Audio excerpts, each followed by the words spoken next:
Hello and welcome to the 18 WJTS News for Thursday, May 22nd, 2025. Thank you so much for choosing us for your local news coverage this evening. I'm Kaitlyn Neukam reporting.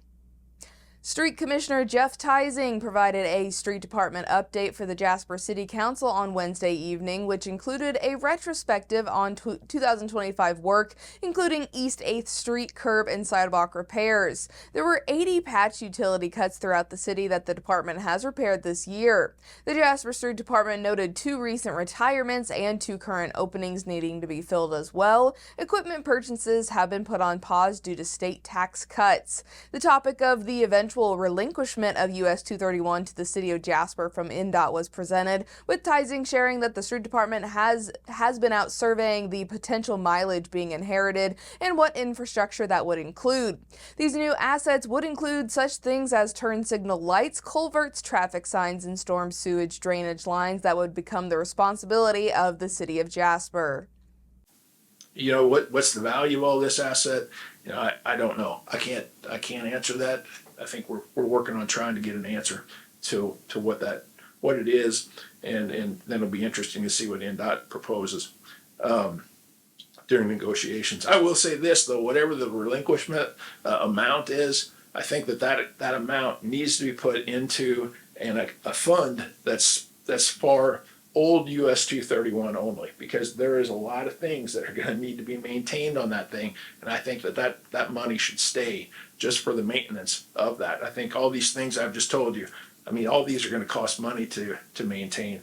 So the Jasper Street Department is continuing their work on future projects such as the Mill Street storm sewer replacement to take place after Memorial Day, as well as many other paving projects. The Dora boundary map was extended to add newly designated retailers Rice and Spice Punjabi Cuisine and Snaps Bar and Grill, and removed Plaid and Timber Axe Throwing Company. The Dora now extends to the hours of 10 a.m. Eastern to 12 a.m. midnight Eastern. At this time, the Jasper City Council is declining the addition of the Los Bravos Mexican restaurant to keep the Dora away from the Jasper Riverwalk Dave Beeler Plaza area.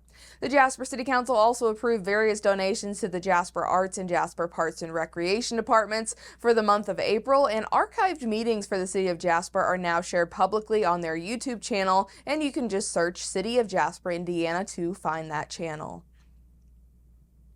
The 2025 schedule of annual Memorial Day observance ceremonies at cemeteries throughout DuBois County, held by various veterans organizations, has been announced. These ceremonies of remembrance for our fallen and deceased veterans will take place on Sunday, May 25th and Monday, May 26th, and the public is highly encouraged to attend these tributes to honor them.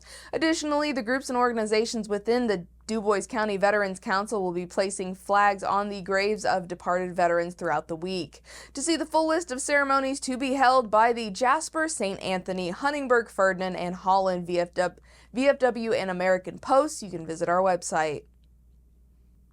Town officials in Birdseye are calling on residents to submit letters detailing local sewer issues as part of a crucial grant application process aimed at upgrading the town's wastewater infrastructure.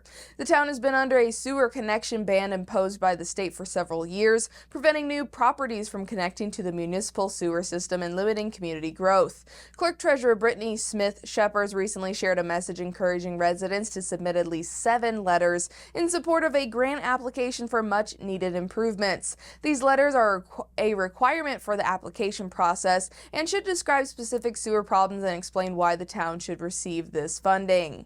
If awarded, the grant would provide significant funding to repair and modernize the town's aging sewer system. These upgrades are essential to lifting the long-standing ban and allowing for future residential and commercial development. Without the improvements, prospective builders are forced to install individual septic systems, which can be costly and discourage investment in the area. A public hearing is scheduled for Thursday, June 5th at 6 p.m. Eastern, and town officials are hoping for a strong show of support from the community to strengthen their case. A grant initiative reflects Birdseye's broader efforts to secure funding through state programs that support rural infrastructure development.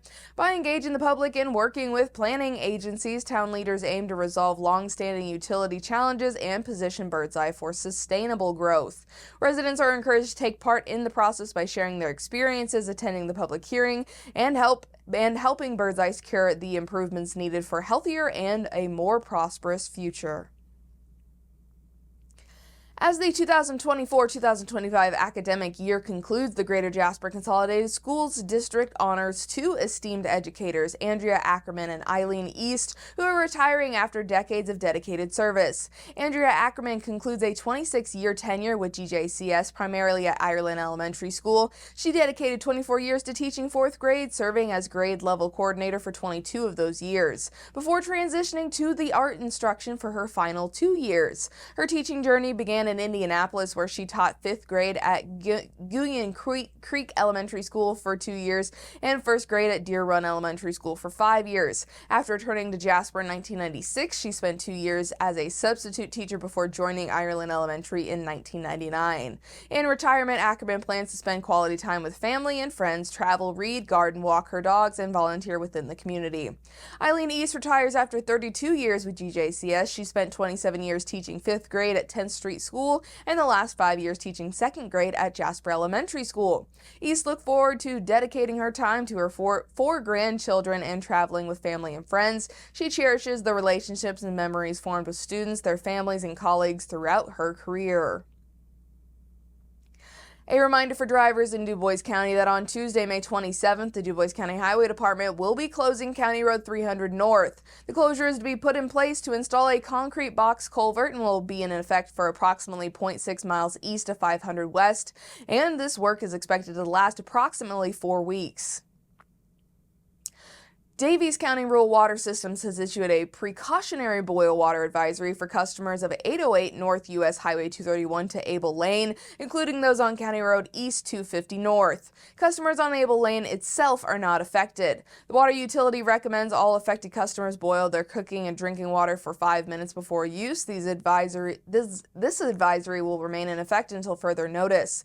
Boil water advisories are typically issued when there is potential for bacteria contamination in the water supply due to system maintenance, pressure drops, or other issues. Residents should use boiled or bottled water for drinking, cooking, making ice, and brushing teeth until this advisory is lifted.